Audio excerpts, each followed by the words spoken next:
You are watching Access LaPorte County, Channel 97. Coming up next is the April 2nd, 2024 meeting of the LaPorte County Commissioners Workshop. You can find more information for this workshop by visiting www.accesslaportecounty.org. One nation, under God, indivisible, liberty, justice for all. Thank you. Before we get started, Commissioner Grammarosa actually organized this, but she is ill. She's asked me to chair the meeting in her absence. Kind of where we're at here, for a couple of years, we saw that the solar organizations were coming to LaPorte County, and we realized that we did not have an ordinance to guide the programs. So the Plan Commission worked for a couple of years, come up with a few different ideas, and when it was finally brought to the commissioners, 2021, they told us, here's what we've got. I was told it will be a work in progress, and that as things progress, as we learn more, there would be the ability to add to that ordinance and kind of tweak it, you might say. We're kind of at that point. We have learned a whole lot in the last couple of months, I suppose, about the solar operations, what their intentions are. They've been pretty straightforward on what they want to do, but there's a whole lot of new information that's come out, and I know everybody has heard different things, read different things, researched different things, and that's kind of where we're at. Is what we really need to do is to provide some new information to the Plan Commission and the BZA for them to consider tweaking this ordinance to make it apply to the things that we've been learning here. So what we're going to do is open this up for public comment. I would ask you, number one, to be respectful. Number two, we don't need to hear the same story over and over again, okay? Somebody says something, you don't need to say the same thing again. So with that, I'd like to get this thing started off. If somebody would like to go up first and tell us what you want us to know.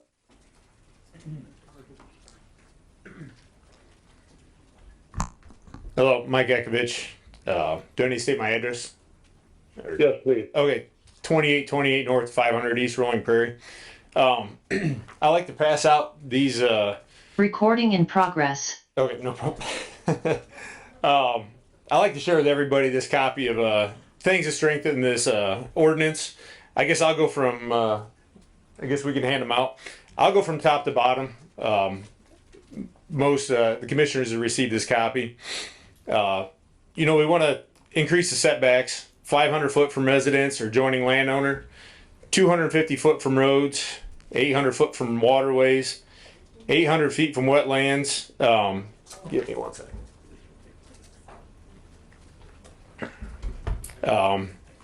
I suggest a mile from municipal wells.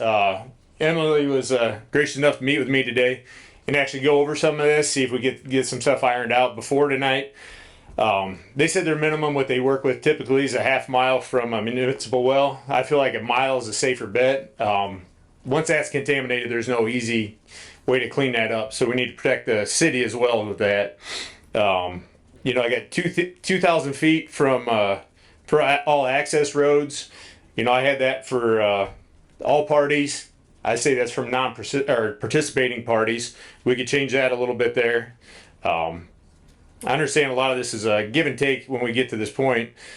No soil moved off properties. I feel that we need to do quarterly water tests per our IDEM permit and our state permit to sell raw milk. We have to have water tests and we have soil stormwater test, I feel like they should be obliged to do the same thing. At least quarterly. Quarterly would be the maximum. We could probably go every 6 months would be acceptable. There's plenty of verbiage in here kind of describing. A lot of this has been taken off Kosciuszko, DeKalb County, different counties from the state. I tried to get some verbiage to assist with the amending an ordinance. Then we need to add in, I believe we need to add in there if water contamination has been detected. We need to cease production of electricity, and some verbiage needs put in there to where we move forward from that. If there is water contamination or ground contamination, I feel like there needs to be a timeline that needs to be addressed and taken care of. Currently, the vegetation is native grasses. I feel like we need it should be any type of grass kept below 12 inches of height, because you get native grass on a dry year. As that stuff dies, and you pose, potential fire. As I said before, if there's a fire at the battery system, it's a 6 mile evacuation. So I believe that needs to be addressed. Monitor for invasive species as well. A lot of verbiage in here on the decommissioning. Right now, what we got presented originally, it was the bond is reviewed at 5, 10, and 15 years. I believe that needs to go to the end of the project. Start at the beginning of construction, go to the 37, 38 years to when the end of the project's finished.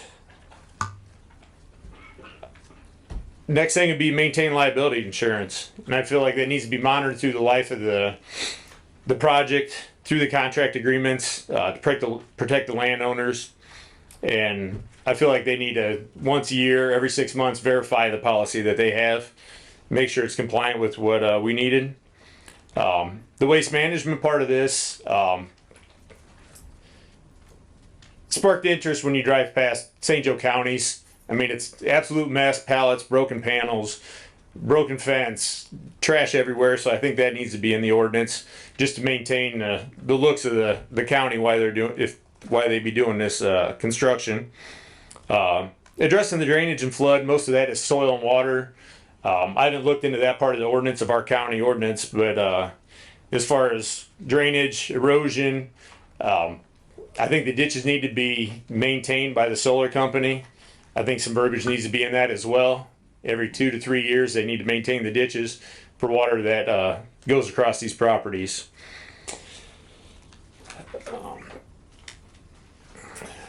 Next would be electrical components to apply to local, state, and national codes.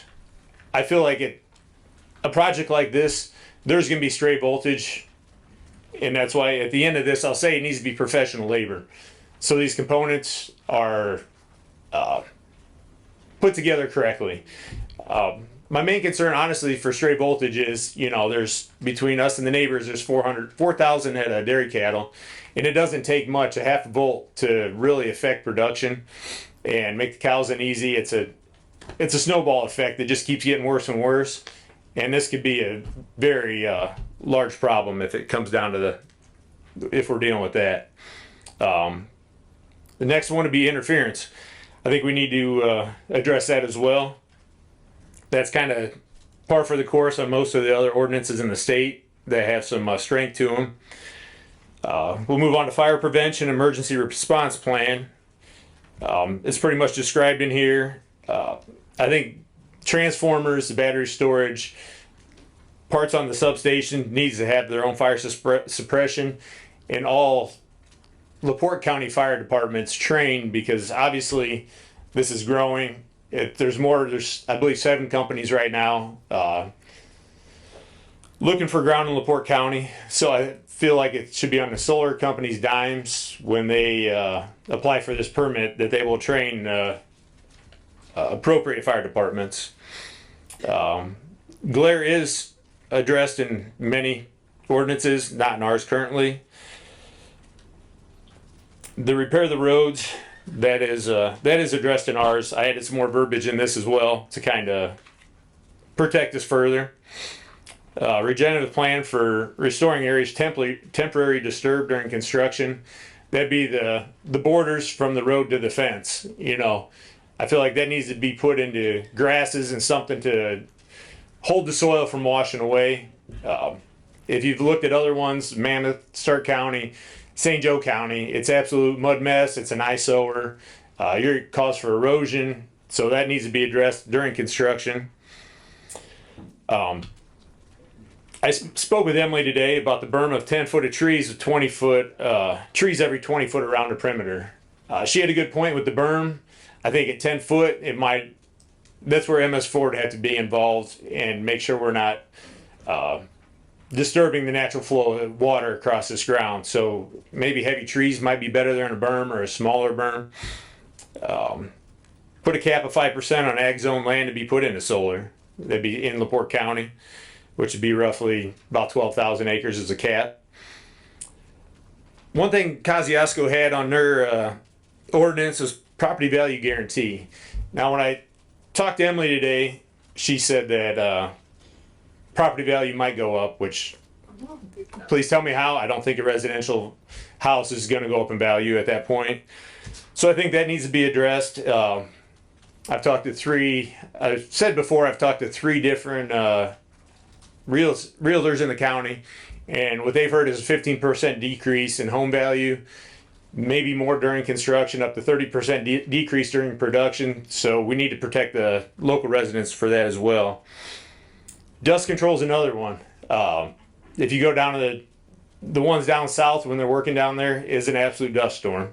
I think at least the access roads need to be oiled or dust control on them. Next one's ground mounted SES should not exceed the maximum of 12 foot. We're currently at 22 foot in LaPorte County. I think that needs to change to 12 foot.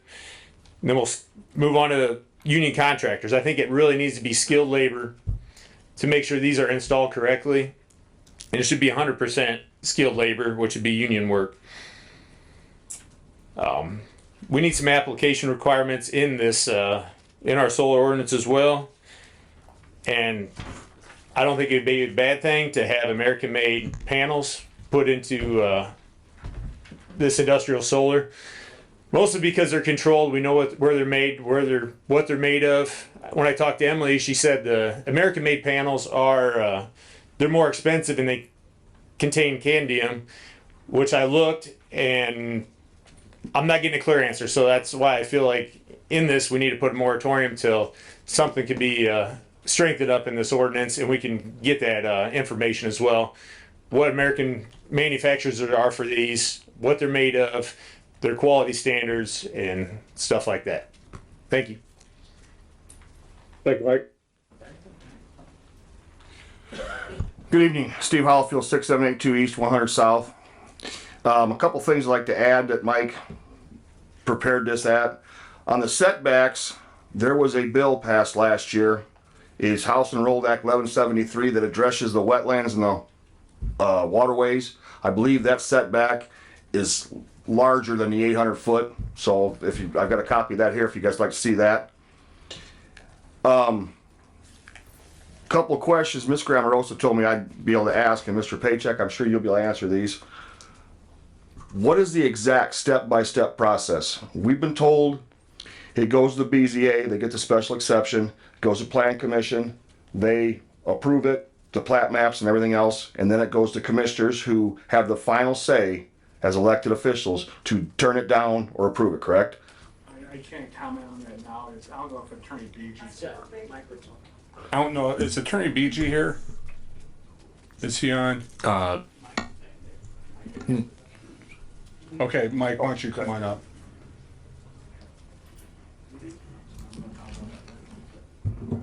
Testing. Can you all hear me? Mike Poland, Building Commissioner. To answer Steve's question, the process, once a company applies for or files a petition for a special exception, first of all, that process is all online, so anybody can go on and access it and check it out. It's a very in-depth process that's been on the books for a long time. Our ordinance has been in place for quite a while, but it's the Board of Zoning that reviews the petition. It's already allowed, so it's not an approval or a denial. It is a review, and they have the authority to make the approval conditional. So they can impose conditions upon it. And then they, on those conditions, they go to statute 24.05, correct? For the approval process for a special exception? And out of our local JTO? Your Yes. JTO, yes, Yes. okay. Yeah, so the plan commission makes the ordinances, okay? So, and there's actually a workshop at the plan commission. It'll be the 4th Tuesday of this month at 5 PM in this room. What, 23rd at 5 o'clock. And they'll be discussing amendments to the ordinance that we already have on the book. So to clear up the confusion, the plan commission passes the ordinance. The Board of Zoning reviews the petition. The commissioners are not really involved in that process unless they have a seat on those boards. Did that substantially answer the question? But at the final say, the commissioners make the yes or no vote, correct?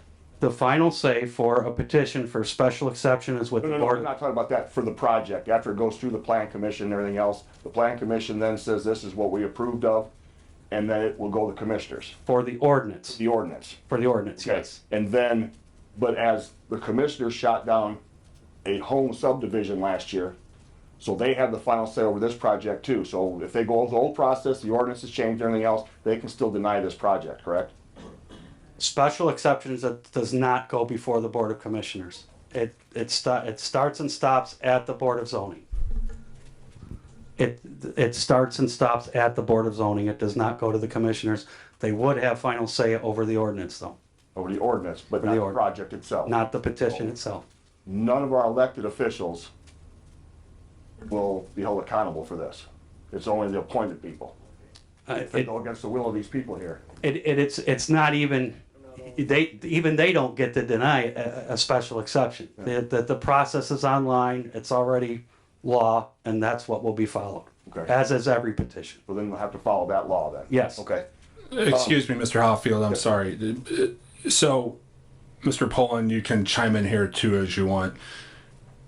The way it was explained to me, the process is like what Mr. Poland said. We already have an ordinance. As we're sitting here right here today, we have an ordinance. And with all due respect, Yeah. the Plan Commission had meetings, they published those meetings, they publicized them. No one came, I understand. okay? And now we're here at the 11th hour where everyone wants everyone to jump to attention and do something yesterday about this. But this is where we are. We have an ordinance. The reason it's in front of the BZA, the way it's been orchestrated, is that the BZA is not political. It's not a political process in the same. There's a special exception and they can approve it or deny it if it conforms to the ordinance, okay?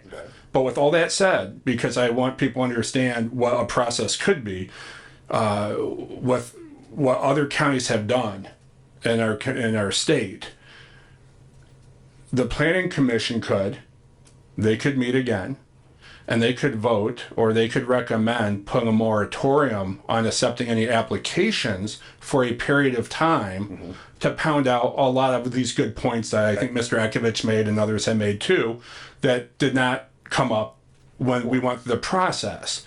But this is a process that I think should be followed, because this is why we have a planning commission. We just can't jump to the commissioners and say, do something about this now, when we've already gone through the process. So I'm just letting you know, as an attorney, my recommendation is, and this isn't political, this isn't taking sides, it's just simply saying, let the planning commission do their job with this new information.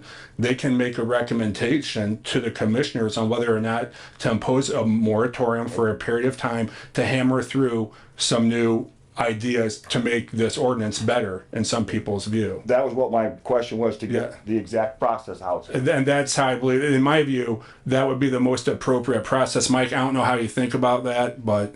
I would concur with that. And there's years of these meetings online, and you can see there's a big, thick joint zoning ordinance, and that is followed to the letter every time with every ordinance that's passed, with every petition that goes through. It's purposely separated from the political side so that the law is followed and the decisions are made based on following the law, not emotions or bias or anything else. It's following the law.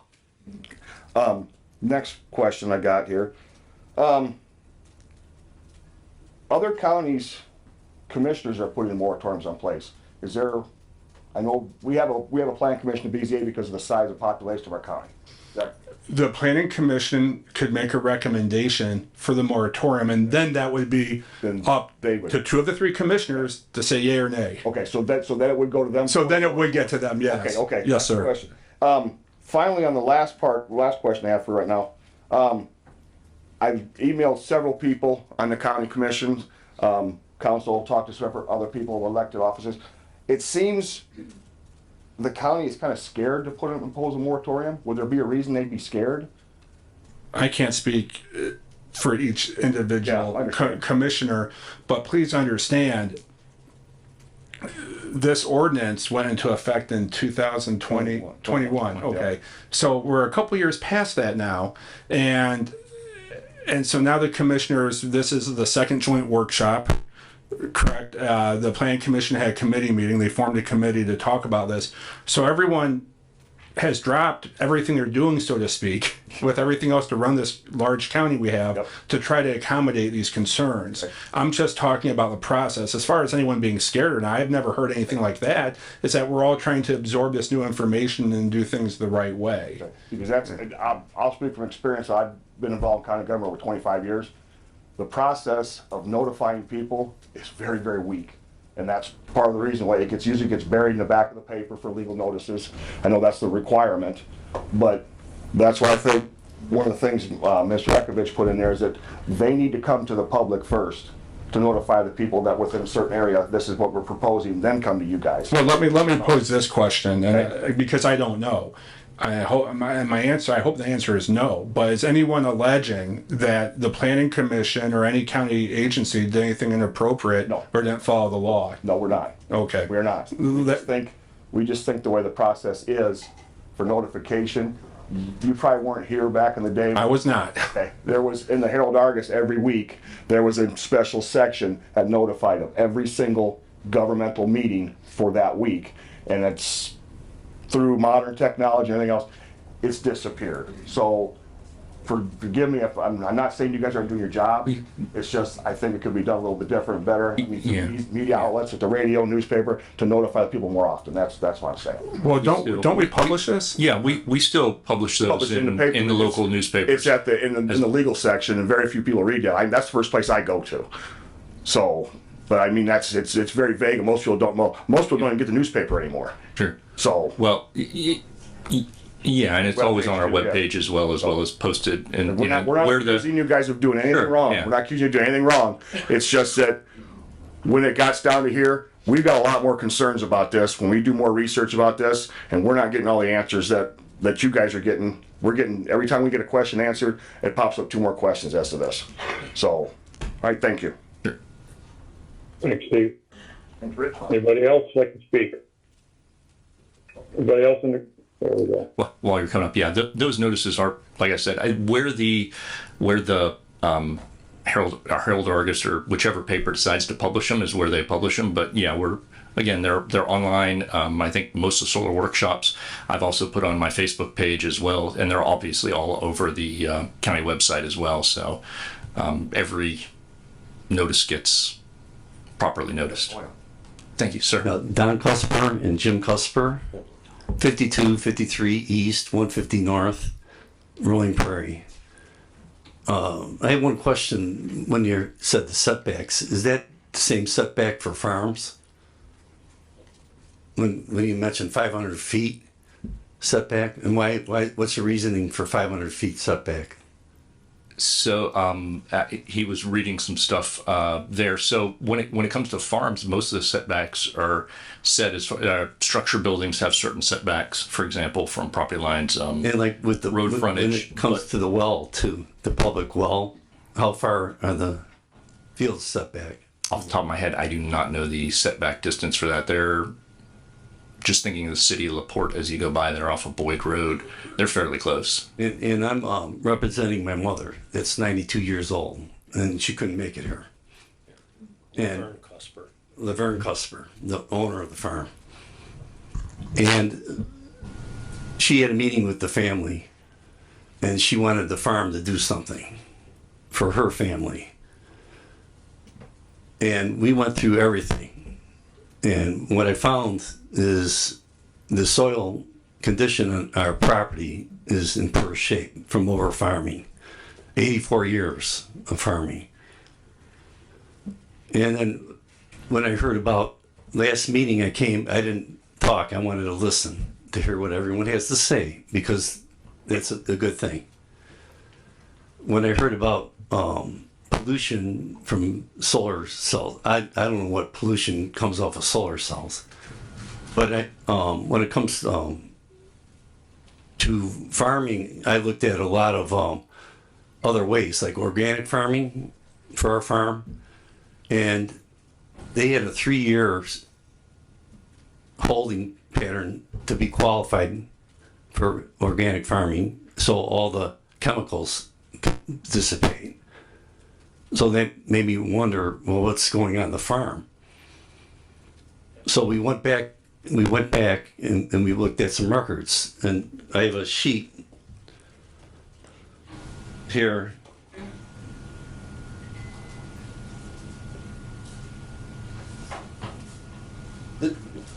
This is a list of different items that go in a field, and it made me worried.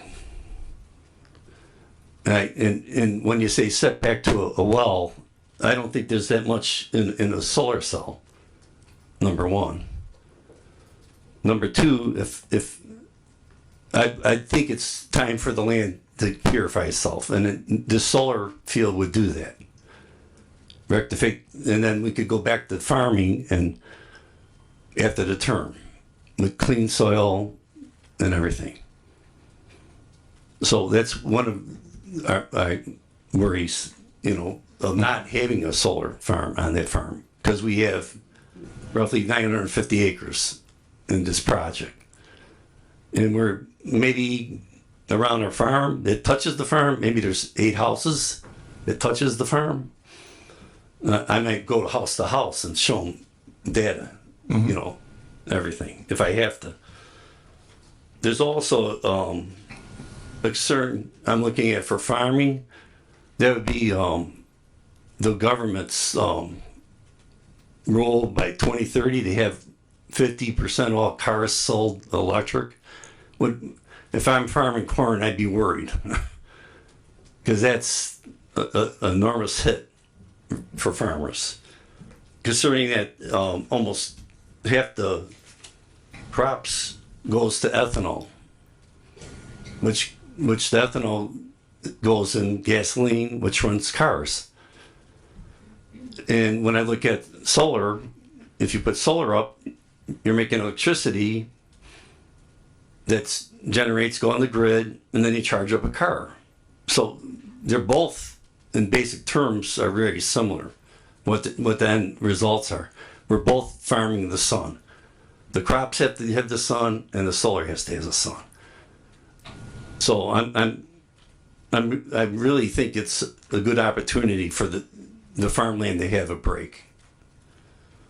It's not only that; it's the percentage. I also heard in the meeting something about worried about losing farmland. Well, if you lose 50% of ethanol, it equates to probably, well, let's just go with another thing. Right now it's 1% with electric cars, which equates to land equivalents to grow corn, 1.5 LaPorte counties of farmland, just from 1% loss. Considering there's, 5 billion bushels of corn goes to ethanol. It's a lot. So that 1% is 50 million. And that's how I come up with the figure. And 50 million is equivalent to that much acres of land. So when when you say loss of land, there might be loss of land due to the fact that the loss of production. And that's in the crops itself. Then there's this is the chart. I could give the breakdown. This is by the United States Department of Agriculture that breaks down all the ethanol series on the graph. So if anyone wants copies of all that, I'll gladly, we'll get it to them. Yeah. If you could later on, you can email them to me if you'd like. Pardon me? If you have them electronically, email them to me and my fellow commissioners. I have copies I could give you, and I could give, for the commissioner, I could give him a breakdown of what goes on the soil. I am not a farmer, but we work with farmers a lot. I have nothing against farmers, but I have something to do for my mother, and that she's the most important person in my life. And I read the ordinance before how they were, and I don't understand why all of a sudden things change. But other than that, I would say I'm also concerned about the loss of soil, too, which there's this one. Loss of soil. I grew up playing in the dirt on the farm, and I could tell this by looking. Sandy, brown, it needs rest. And this would be perfect for the farm. Because this farm is going to be forever in our family. So I'm looking at long term. That's even past solar. Right. And with this data here, they say LaPorte County farms, due to loss of soil, an annual loss per farm is $10,000 to $15,000. So that adds up. That's another thing. Like, I think solar is a benefit. My grandfather also loved the farm. He's the one I want to honor. That's why this farm will never go anywhere. And was there something else, Jim, you'd like to say? Me? Sure. All right. Well, thank you for your time. Thank you. Sir, Thank you, Mr. Get Costello. you all the information. sir, I did receive a letter from your mother, and I distributed it accordingly. So I made sure that all the correspondence that comes in, whether it's for or against, is properly distributed. Okay. Thank you. We appreciate it. Anybody else have any other new information they'd like to present?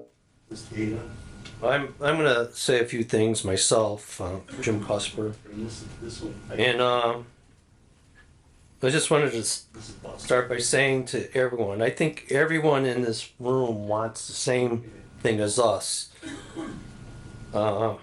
We all want to utilize our properties to the fullest, and we want the best for our families, all of us. We are not telling everyone in this room what to do with their properties and how to set it up for their families. The last time I looked, we are all still Americans and all have the right to do what we want with our properties. When we start telling everyone what they can do, our freedom will go out the window. So let's all get on the same page and each of us make our own decisions for our own properties. I also wanted to point out that Michigan City coal plant is closing. So by putting solar on our properties will help restore the grid that we're going to be losing from Michigan City. Just think, we don't start doing this, we can end up like California and Texas, rolling blackouts, no lights, food in our refrigerators will go bad, no heat in the winter would cause pipes to freeze, damaging our homes, electric stoves don't work. I would think all of us are smart enough not to let this happen. I know this is this will be a step in the right direction. Just to let you know, if this doesn't go through, we have no intentions of selling our land. It's going to be in our family and passed down to our children and grandchildren. We are hoping to return farming at some point. Right now, with inflation, prices, we are hurting. We are all running our farms like businesses, just like everyone in this room. For now, solar farm is the best crop for our farm to create income. We are here to help our family and our community from the solar benefits of the farm.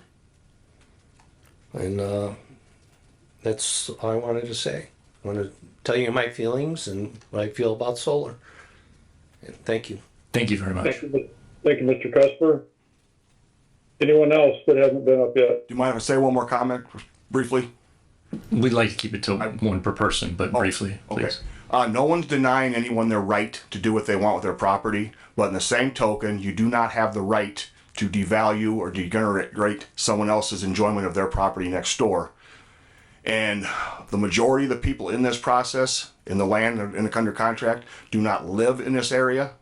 And there are other ways to let the ground rest. There's other crops that allow it to rest, and without taking 40 years of production and dysfunctional the neighborhood.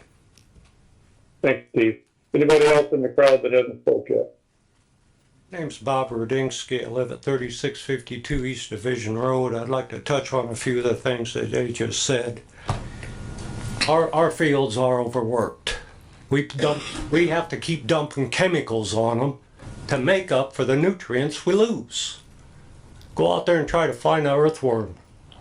Moles. I seen a mole the other day. He went out about 6 feet and that's it.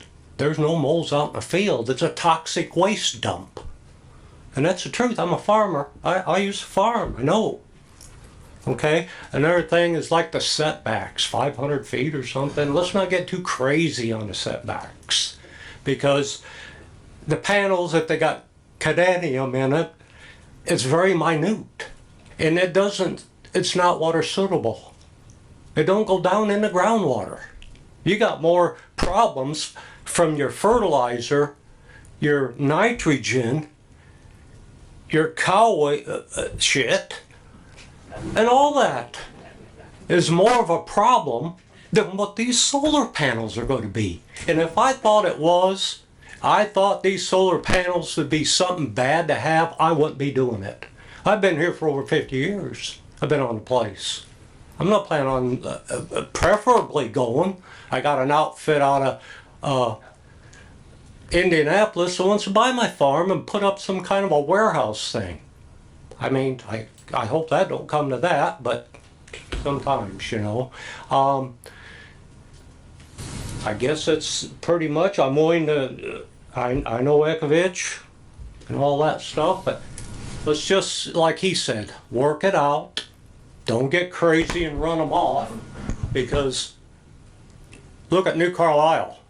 I was talking to a guy that used to be on the board down there the other day and asked him, they making any money? He goes, New Carlisle's choking on money. And I told him, well, if we don't pass the solar thing here, I don't want to see nobody get choked, and die. How about sliding some of that money over here? Yeah, you understand what I'm saying? These solar things are going up everywhere. You either get on a bandwagon or you're going to lose. I mean, somebody else will pick it up. They'll be happy. Look at them going up. Michigan's got them going up now. Wisconsin, all around us are going up. So every time you build a subdivision, it's going to take more electric. Where's electric going to come from? Everybody's building. Okay, well, it's a necessary evil. People gotta live. It's just like cows and all that. They gotta dump the waste. It's gotta go someplace. We gotta do something. We gotta eat and we gotta have milk. So I'm not against that stuff. I used to do dairy. So, it's just use common sense. Do what's best, not for me, not for any of these people in this room, but for the 60,000 households in this county. That's what you want to look at. You know, what's best for everyone. Okay, thank you. Thank you. Thank you, sir. Well, here we go.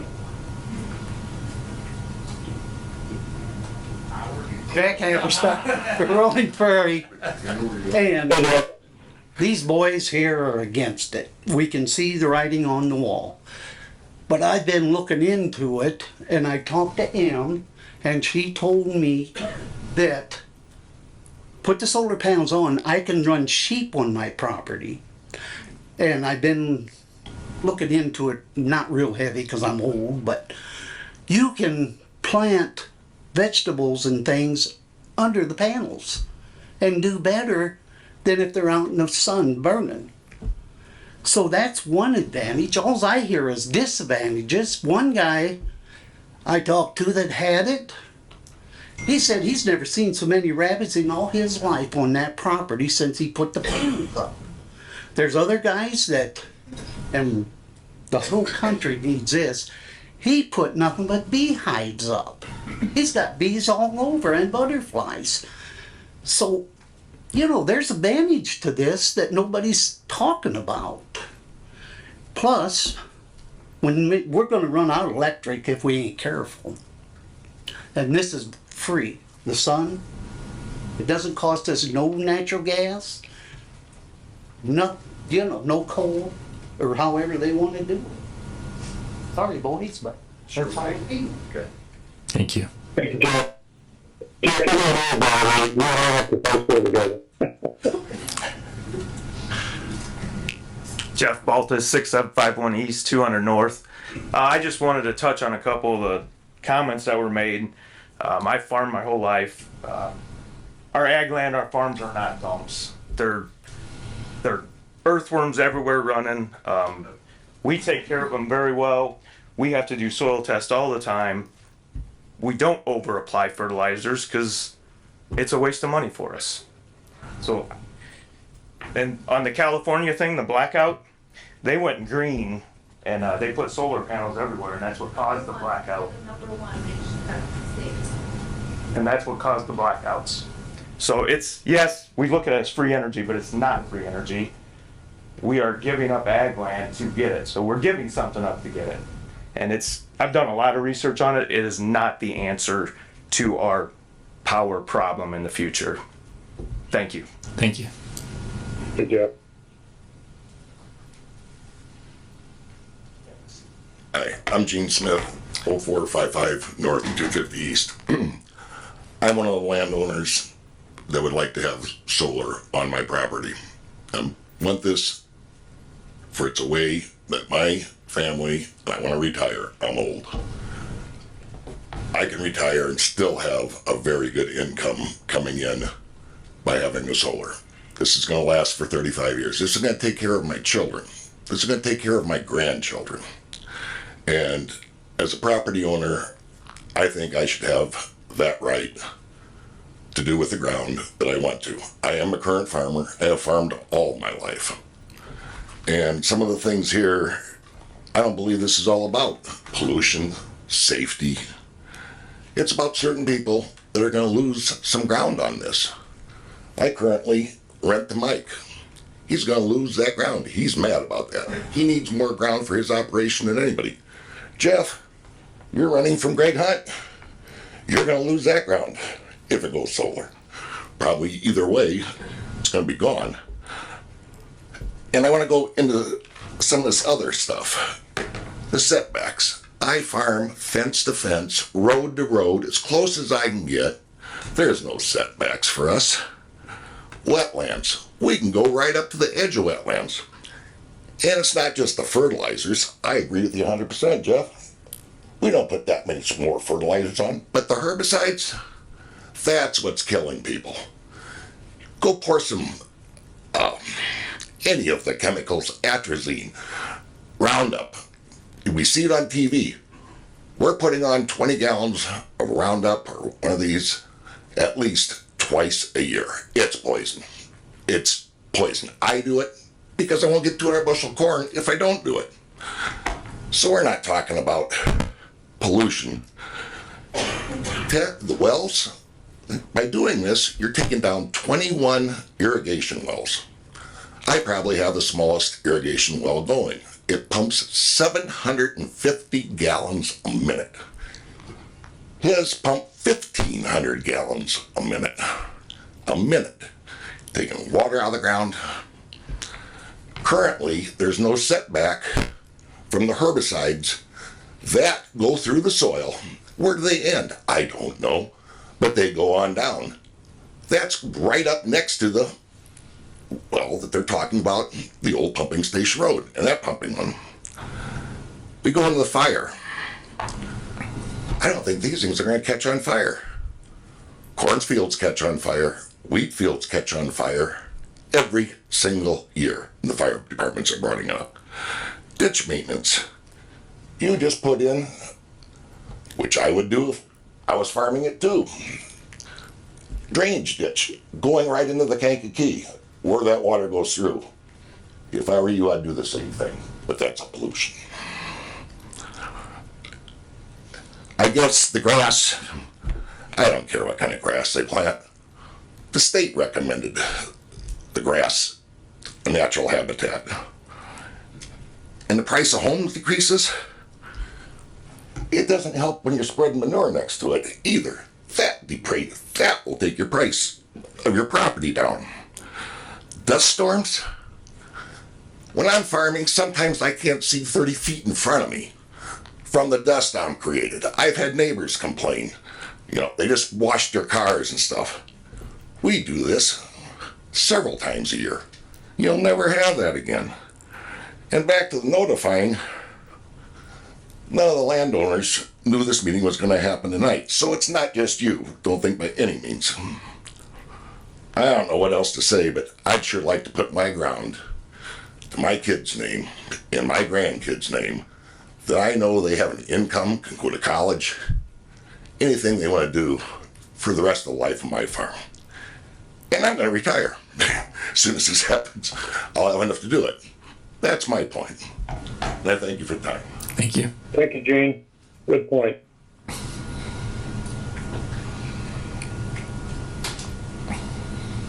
Hello, thank you for having me. My name is Daniel Straka. I live in Munster, Indiana, but I'm a field representative for the Land and Liberty Coalition. We're a project of the Indiana Conservative Alliance for Energy.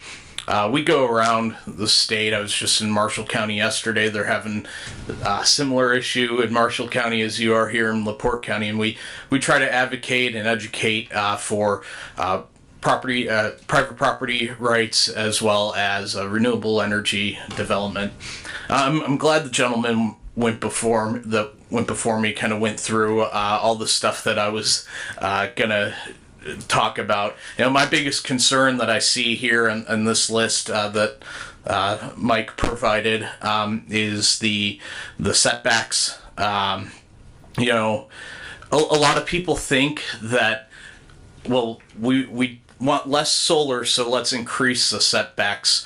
But the larger the setbacks that you have, the more land that a developer is potentially going to need to lease out, and the more farms that they're going to have to go and take some land from in order to make a development feasible for them. So I don't ever think setbacks are the answer. I've got a Indiana Solar Ordinance Guidebook that my organization put together. I gave one to Commissioner Mrozinski a few months ago. I met with him. I actually emailed both all the commissioners about meeting with them about talking about this exact issue back in June of 2023.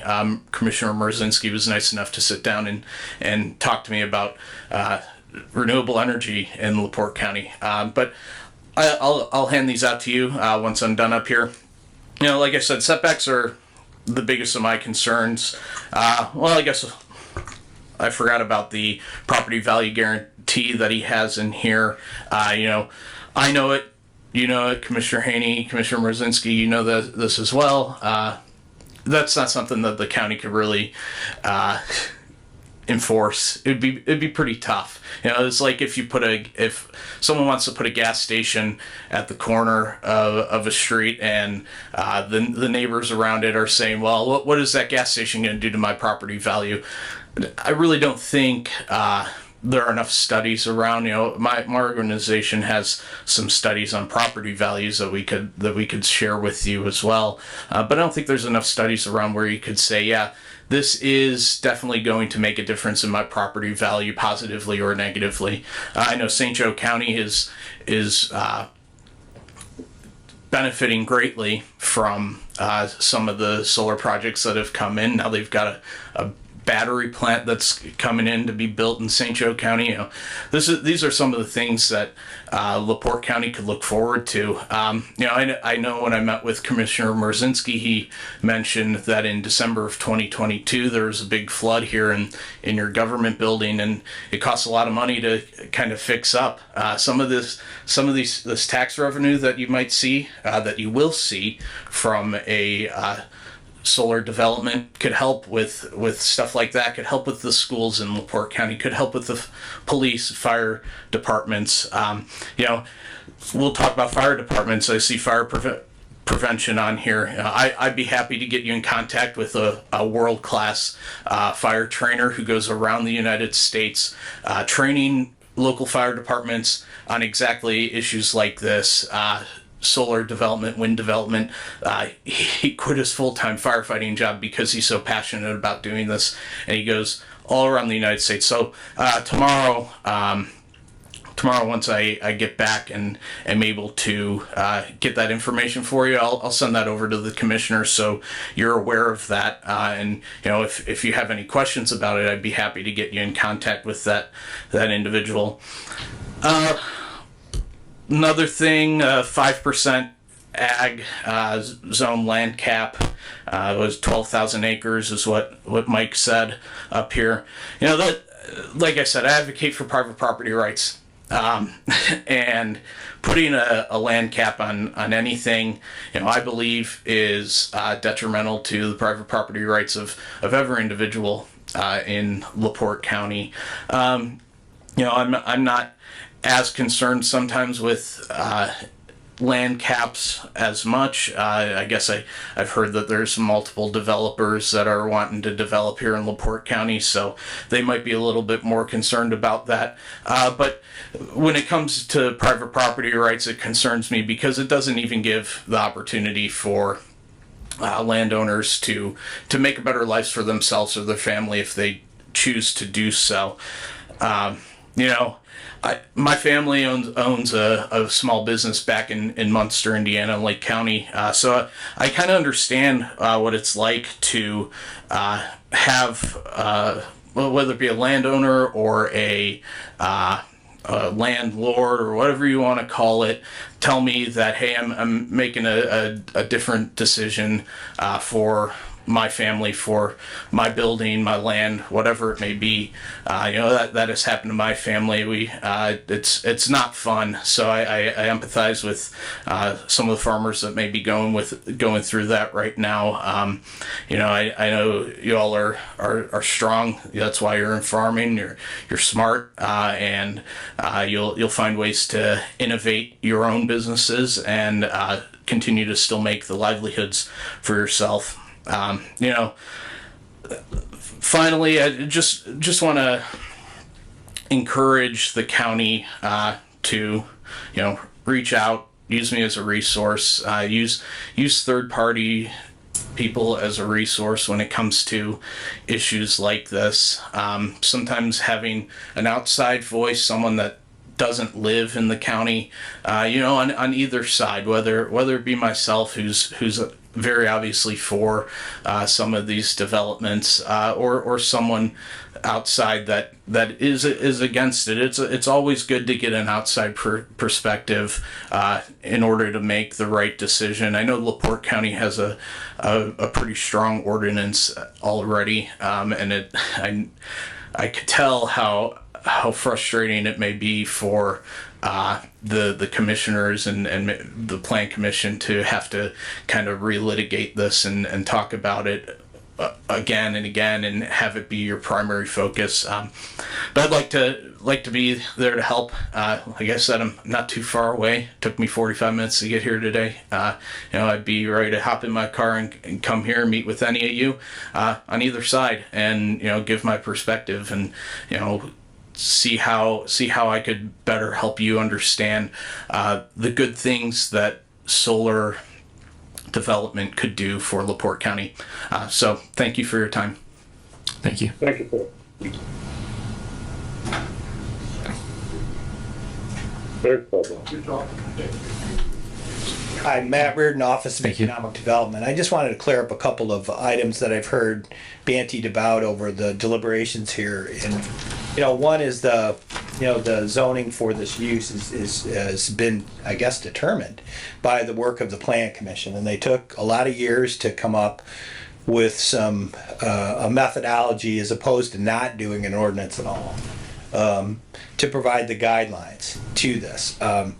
Which is important in economic development. When people who want to invest, whether it's this or anything else, you got to have a clear set of instructions that are laid out, and the presumption is that they would be followed, and it's the role of government to ensure that they are followed.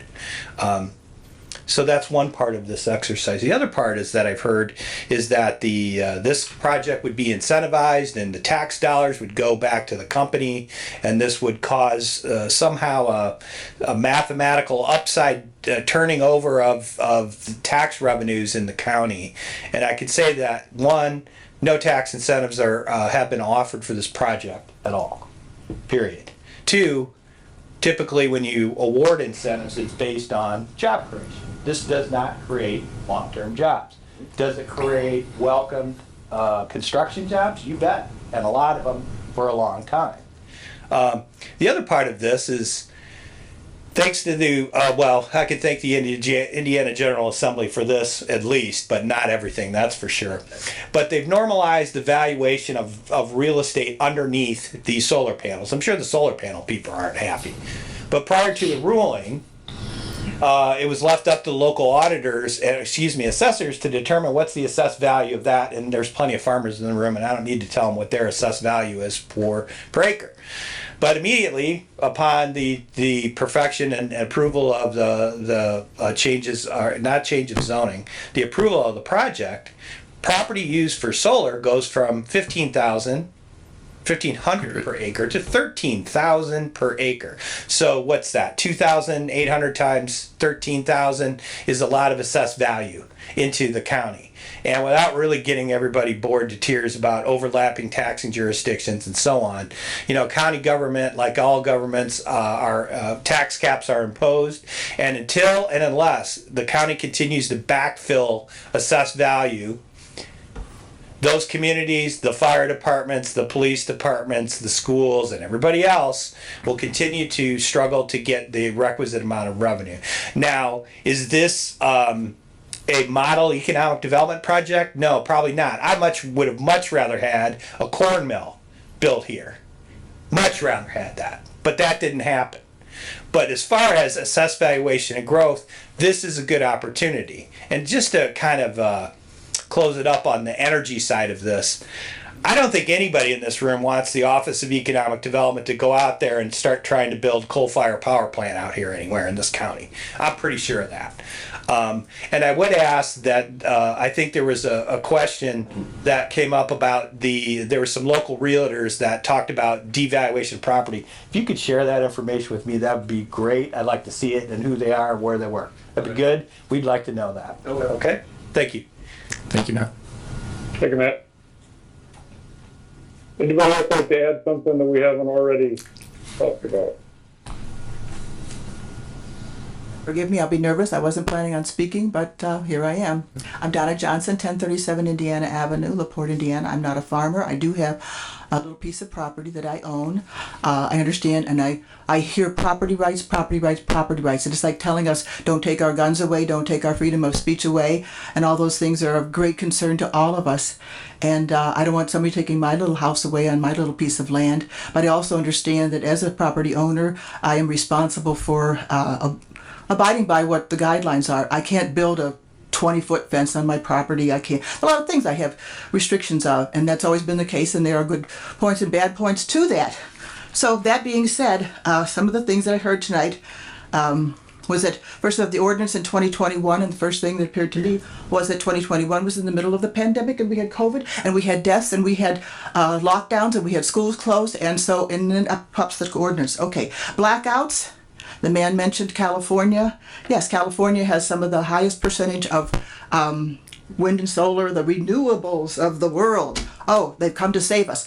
And so the higher amount of the renewable energy that they use, the more costs they have, the more taxes they have. And guess which state, I don't know whether they're number one, but I think they are, where the most people are leaving.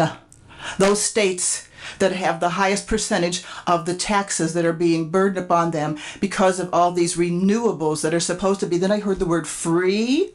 Who do you think is paying for this? Every one of us, every one of you in this room, your taxes pay for each and everything. Okay, these projects would not be here if it weren't for subsidies. Who do you think the subsidies represent? Ms. Johnson? Just if you could speak in a microphone so that everybody online can hear you. Forgive me. Sure, Forgive me. it's okay. Forgive me. I'm old. I'm almost 80. And proud of it. And glad that and God gave me all these years so that I could come and yell at you today.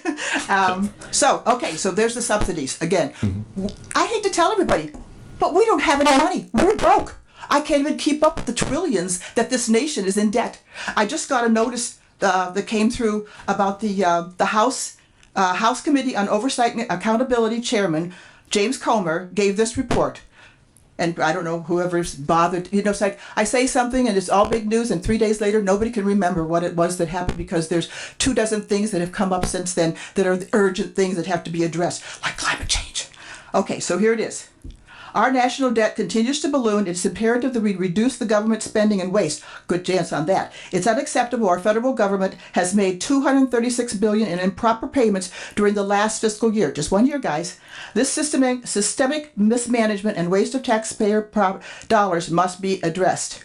I'll wait for that too. Okay, so that's just billions of dollars that are spent, misappropriated. It says here that the federal government spent this money, okay, in fraudulent and wasteful payments. This is not me. This is the House Committee on Oversight and Accountability from our U.S. government, Washington, D.C. Okay, this is more than we spent on Homeland Security, the Department of Education, that's an important one, right? NASA combined. Okay, so there's that. So now back to tonight. I went over the property rights, okay. And the fact that this is renewable. Somebody's got to maintain these things. And as everybody saw, the fields of acres and acres in Texas that they just wiped out the whole solar panels for whatever. And then Texas in 2021, I think it was, had a terrible cold spell. Does it get cold in Indiana? Does it snow in Indiana? And what happened? They lost power. And you know why they lost power? Because they were relying upon renewable energy. You know what? I love everyone in this community. And I know that everybody has their own idea of different things. But I'm telling you, this is not a good thing. Okay. And like I said, cost goes up as you have to rely more upon the renewable energies. Somebody has not thought this out. Somebody with big money.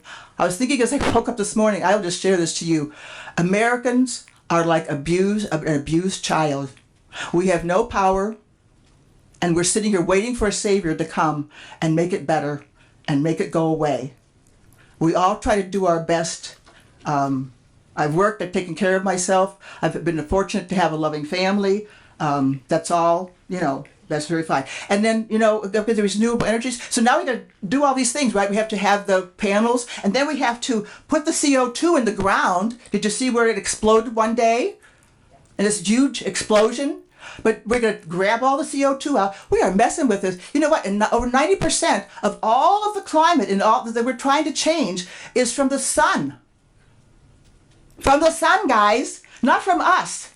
Not from that. I can't think that big word that they say that anthropologic cause of climate change. It's us, guys. We're the fault. And so what do? We have to, look at all those people that want to decrease the population. Forgive me, Lord. Okay, let me climb up here. See, I need a drink of water, but I think I'm finished. I think I've made my point. I don't think this is a good idea. I don't think anybody's to blame. But again, take away the subsidies, guys, and you don't have this project. Thank you very much. Thank you. If we don't have any, we do. Hi. I'm Heather Oak. I live at 3306 North 50 East in LaPorte. And I can honestly say I do understand wanting to be able to do what you want with your property. And honestly, you know, where I live, we put up tons of pine trees all around our property for fears that things like this would happen, you know.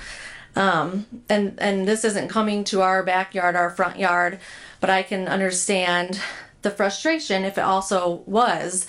My big thing is, and you know, when we look at property rights, even in town, I know there's city ordinances that only allow people, you know, single family homes. They can't have multi-family rentals in certain homes.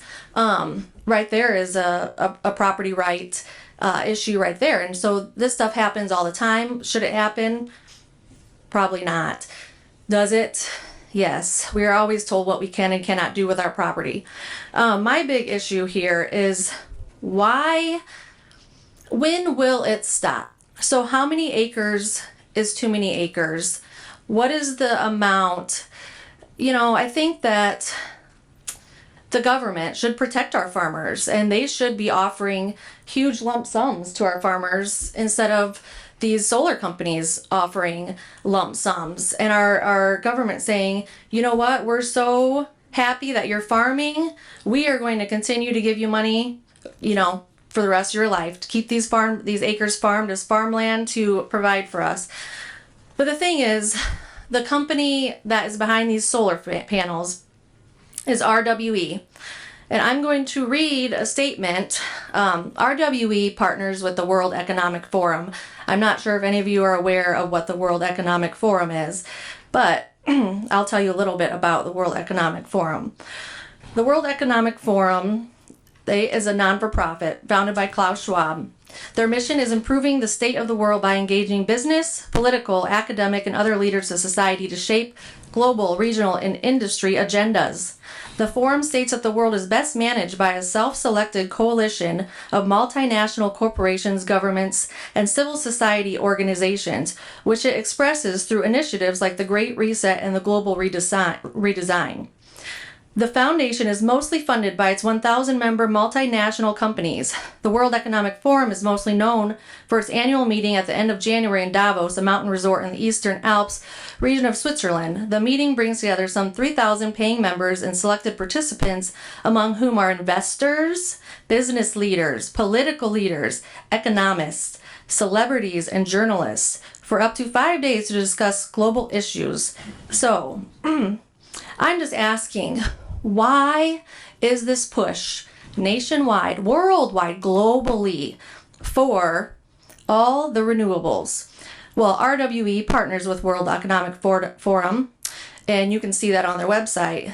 And RWE, this is per the World Economic Forum, is contributing to the success of the energy transition and the decarbonization of the energy system.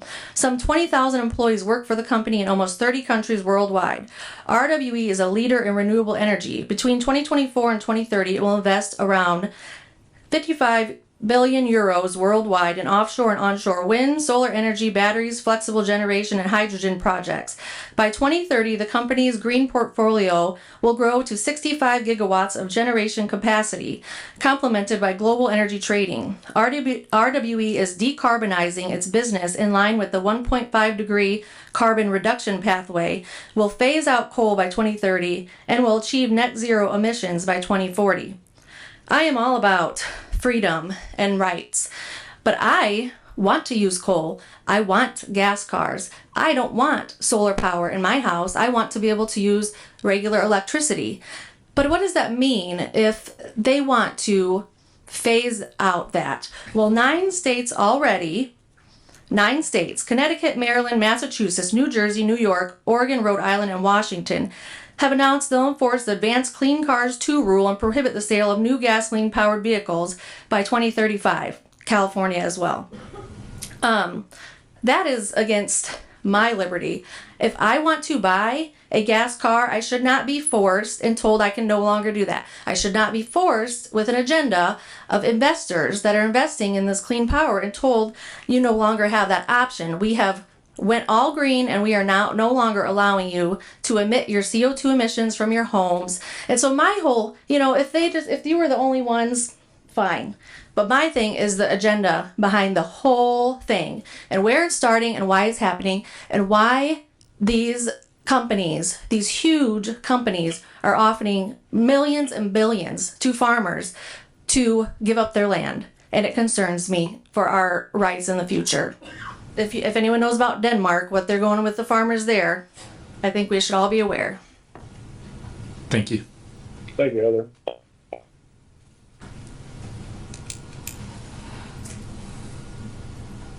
Hi, good evening, everyone. I'm Emily McDuff. I'm the developer on this project that RWE is developing, 400 megawatt solar in LaPorte County. And can you hear me now? Hi, I'm Emily McDuff. It's a pleasure to be here this evening, and I just appreciate having an engaged community. We are owner-operators at RWE, so we develop solar projects, and we're here for the 35 years that they're operational. You'll see other developers that get a permit and then sell that project to someone else. So we really like to see an engaged community, and we want to work with neighbors in the community as we develop this project, and then hopefully build and operate it for 35 years. I just wanted to speak to some of the items that were brought up this evening. So emergency response plan, we have a plan that we'll be submitting along with our application. When we submit that to the Board of Zoning Appeals, and we did preliminary fire department training with the Lincoln, Pleasant, and Kankakee fire departments a couple weeks ago with our fire safety expert ESRG. That's just preliminary. We'll continue to do those so that fire departments are well trained up on this newer technology for LaPorte County. This technology has been around for a long time, but we recognize that this is the first solar project of this scale in LaPorte County. So we want to work with your local officials and first responders. In terms of notice to adjacent landowners, so we haven't submitted a project application yet. Once we submit it to the BZA, we're required to submit notice to any adjacent landowners, be it residential, farmers, folks who just own land in the area that touches our project site. So we'll be doing that after we submit our application. I also want to clarify, in the last public solar workshop, I said that our project will power 26,000 homes. That's incorrect. It'll power 68,000 homes. So that's enough electricity to power all of LaPorte County. There are 40 to 60,000 households in LaPorte County, so that's pretty substantial. 1% of all of the agricultural land in LaPorte County, powering more than all of the county. I also wanted to talk about the fact that there's only 1.5%. Do you want to try to? Oh. Thank you so much. Is that any better? Okay. The amount of electricity that's powered from solar in Indiana is 1.5% right now. So it's just a small part of the equation. We're not saying that solar should power the entire grid. It's just one solution, and it's the lowest cost form of electricity at this point in time.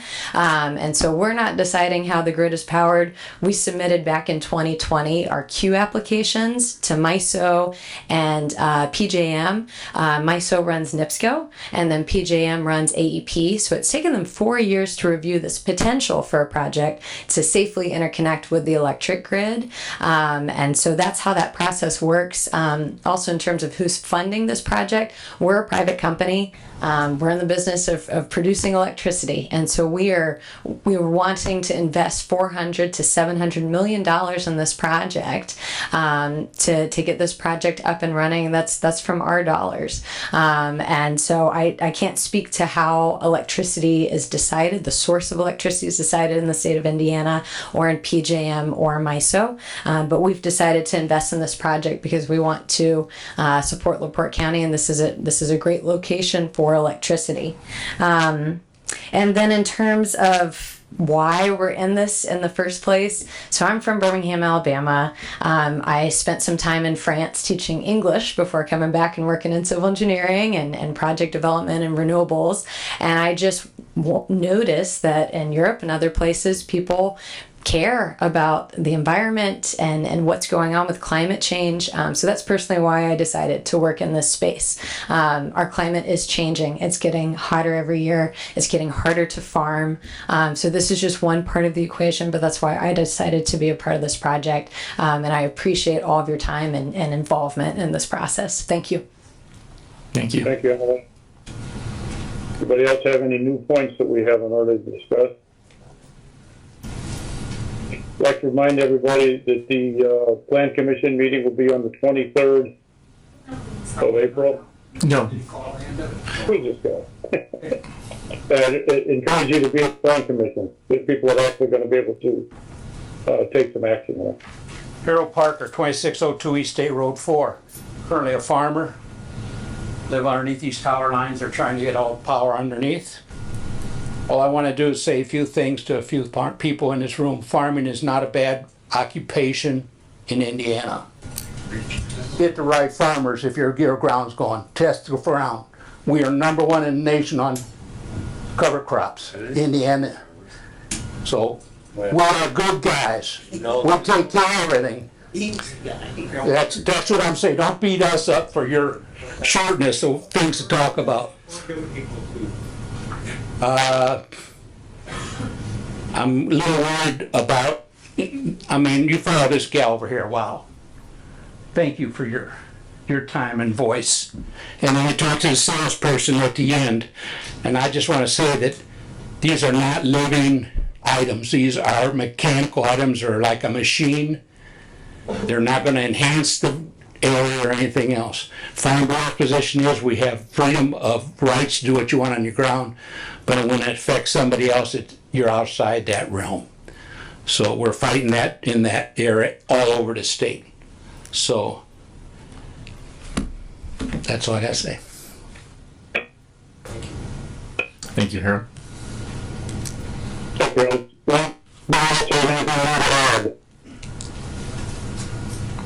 Good evening. I promise I will be brief. I know it's been a long meeting. My name is Jim Clarida.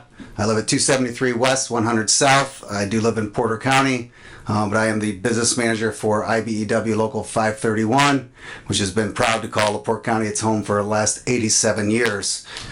We represent hundreds of electricians that live. Many of those live and work here in LaPorte County, many of which would be working on a project like this. So I do appreciate the gentleman's comments earlier about this project needing to be built by skilled and trained labor. Rest assured that if this project does go through, working with Emily, that we will be the folks that do build this amongst some of the other crafts that are in the room.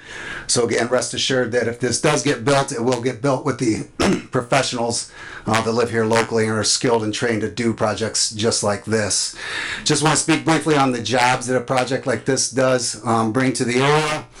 We've been working in solar now since about September of 21. There's a huge project, Dunn's Bridge down in Wheatfield. It's a 700 megawatt project, covers 10 square miles. It has created hundreds of careers for electricians and operators and laborers and many other folks.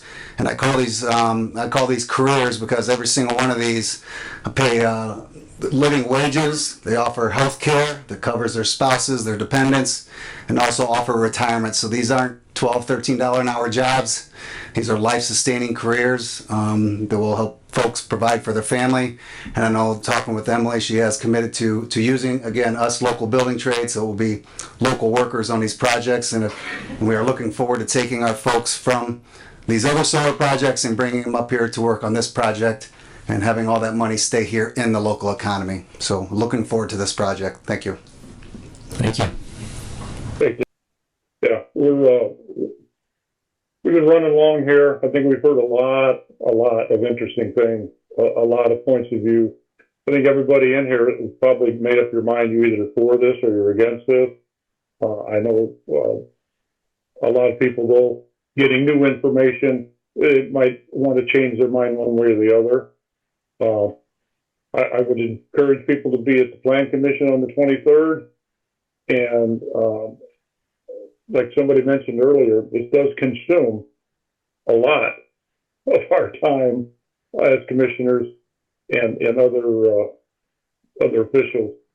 And it's coming to a head. It's starting to move, and I think we all need to stay focused and stay tuned in on this.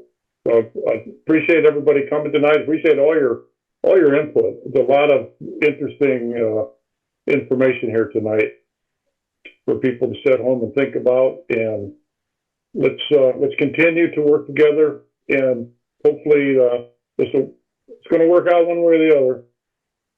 Let's hopefully we can do this without any bloodshed. So thanks everybody for coming. I've got a few things before we end this, Commissioner Mrzinski, very briefly. Thank you all for coming out tonight. I really appreciate it. This has been something, first of all, we've got the majority of the Plan Commission members are either here and or on Zoom together. So I know we're all taking this seriously. We had a meeting, Solar Committee meeting just yesterday, our first of a couple that we're going to have this month leading up to the Plan Commission workshop, which will be at 5 o'clock before the regularly scheduled next Plan Commission meeting. We've already come up with some good ideas. We've got the Plan Commission attorney working on drafting a few updates, certain screening requirements and other things. There's one issue that kind of slipped through as far as reassessing the bond, making sure that goes 5 years on perpetuity. I won't get down into the full minutia of it, as we still got a lot to hash out. But our first meeting was about 2 hours, which was pretty solid between the four of us and the attorney, sitting down and really drilling down on some language, which was good. On a personal note, this back I took office January 2021. And one of the things that I heard rumblings on were some solar projects that were kind of in the works, and it was my first year as commissioner in both and on the Plan Commission as well, and we spent a lot of time on the ordinance. Since then, some things have changed. Technology, different things advanced. The span and scope of some of these have went from what were 20-25 years, now we're pushing 35 to 40 years. So looking at that, there's definitely time to revisit this, and I'm confident there will be some updates. I feel like I'm confident that there will be some plan updates for this come the next Plan Commission meeting. But also, this is one of those things where sometimes being in a position like this can be really difficult. We live in a constitutional republic, and each individual person has unlimited rights up until the unlimited individual rights to the other person. When they come together, that's where's that boundary line, right? How do we tell someone they can or can't do something on their land, let's say that they've owned for generations, right? It's been in their family for generations. How do we tell them no? How do we tell them you're too old to farm? You got to lease out your land for $250 an acre to the nearby farmer, as opposed to $700 an acre for solar. You got to take a $500 hit an acre lease. That's rough. At the same time, if there's issues that come with either stray voltage or some of the other issues that we've heard here tonight, how do we tell somebody that they can put solar panels on their land and then their dairy cows, for example, get lower production because stray voltage comes across the line? I'm not saying that's going to happen, but this is the totality of what I think everybody here should be looking at and thinking about as we wrap our heads around it. How do we make sure that we fully respect everybody's individual rights and their own property rights, and how do we come to a position where everybody wins?